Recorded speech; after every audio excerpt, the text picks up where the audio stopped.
नमस्कार दोस्तों, कल्पना कीजिए आज 3 अप्रैल 2026 का सुबह का वक्त है। आप अपनी सुबह की चाय पीते हुए अखबार खोलते हैं या फोन स्क्रॉल करते हैं और अचानक आपकी नजर एक खबर पर अटक जाती है।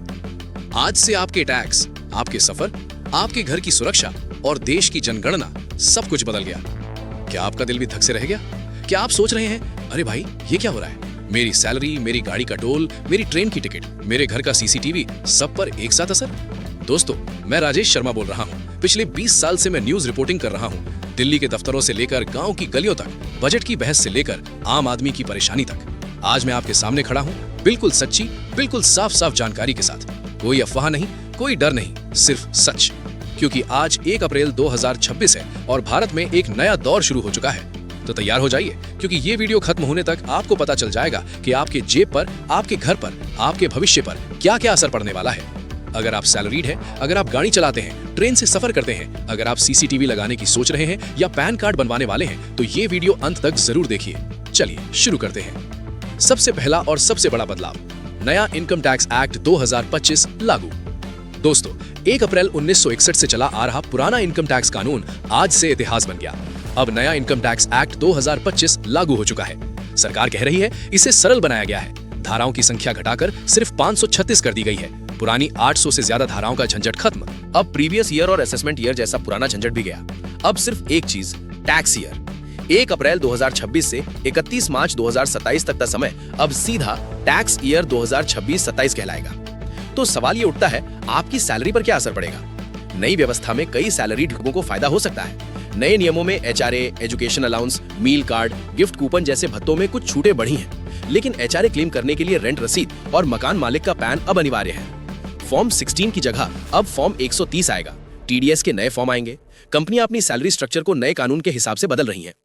दोस्तों, मैं 20 साल से देख रहा हूं, हर साल बजट आता है, नियम बदलते हैं, लेकिन इस बार बदलाव इतना बड़ा है कि एचआर डिपार्टमेंट वाले भी परेशान हैं। आप सोच रहे होंगे, मेरी टैक्स स्लैब तो वही है ना? हाँ, मुख्य स्लैब में कोई बड़ा बदलाव नहीं आया, लेकिन नए सरचार्ज नियम, कैपिटल गेन पर 12% फ्लैट सरचार्ज कुछ मामलों में लागू हो गया है, खासकर शेयर बायबैक से मिलने वाले गेन पर। सलाह, अगर आप सैलरीड है तो आज ही अपने एचआर से पूछ लीजिए कि मेरी सैलरी स्ट्रक्चर नई टैक्स ईयर के हिसाब से अपडेट हो गई है क्या। दूसरा बड़ा बदलाव, फास्ट टैग और टोल प्लाजा पर क्रांति। दोस्तों, अब हाईवे पर नकद पैसे से टोल भरना इतिहास।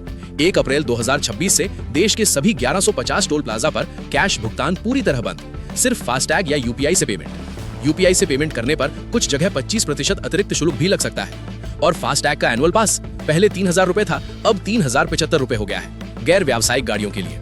मैं आपको एक छोटी सी कहानी सुनाता हूँ। कल ही एक ट्रक ड्राइवर भाई से बात हुई। वो बोला, सर पहले कैश लेकर चलता था, अब फास्टैग नहीं तो डबल जुर्माना और एनुअल पास महंगा हो गया। लेकिन फायदा भी है, टोल प्लाजा पर लंबी कतारें कम होंगी, सफर तेज होगा। सवाल आपके लिए, आप कितनी बार हाईवे से गुजरते हैं? अगर साल में 200 बार से ज्यादा तो एनुअल पास अभी भी फायदेमंद है, लेकिन अगर कम तो हर बार फास्टैग रिचार्ज ही ठीक। तीसरा बदलाव, रेलवे टिकट कैंसिलेशन के नए नियम। रेलवे ने भी कमर कस ली है। अब कंफर्म टिकट अगर ट्रेन छूटने से 8 घंटे के अंदर कैंसिल किया तो कोई रिफंड नहीं।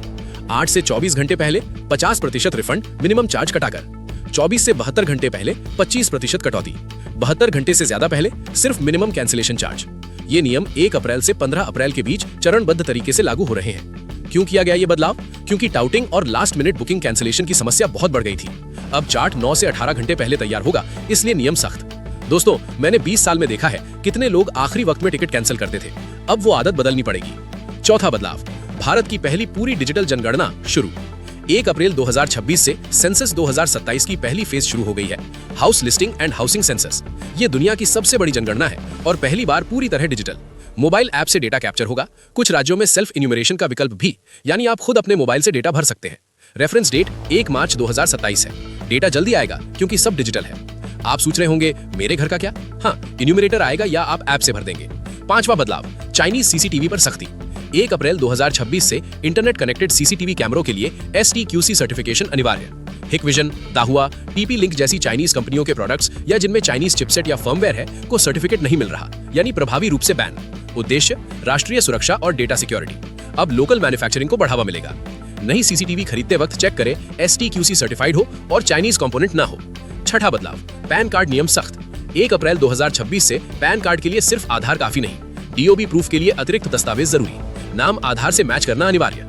अन्य छोटे बड़े बदलाव, लेबर लॉ में बदलाव। फुल एंड फाइनल सेटलमेंट अब 2 दिन में अनिवार्य। कुछ डिजिटल पेमेंट और बैंकिंग नियमों में छोटे बदलाव। दोस्तों, मैंने 20 साल में देखा है, जब जब बड़े नियम बदलते हैं, पहले कुछ दिन कंफ्यूजन होता है, फिर आदत पड़ जाती है। तो आज आप क्या करें? अपने फास्टैग को चेक करें, पास रिन्यू करा लें। ट्रेन टिकट बुक करते समय कैंसिलेशन पॉलिसी जरूर पढ़ें। अगर पैन बनवाना है तो आज ही अतिरिक्त डॉक्यूमेंट तैयार रखें। सैलरी स्लिप चेक करें, नई टैक्स व्यवस्था लागू हुई है या नहीं। सेंसस ऐप डाउनलोड करके तैयार रहें। दोस्तों, ये बदलाव सरकार का प्रयास है, टैक्स को सरल बनाना, डिजिटल इंडिया को आगे बढ़ाना, सुरक्षा मजबूत करना। लेकिन असली सवाल ये है, आपको इनमें से कौन सा बदलाव सबसे ज्यादा प्रभावित कर रहा है? कमेंट में जरूर बताइए। अगर आपको किसी एक टॉपिक पर और डिटेल चाहिए, जैसे टैक्स कैलकुलेशन का उदाहरण या ट्रेन रिफंड का चार्ट, तो कमेंट करें, मैं अगली वीडियो में विस्तार से बताऊं।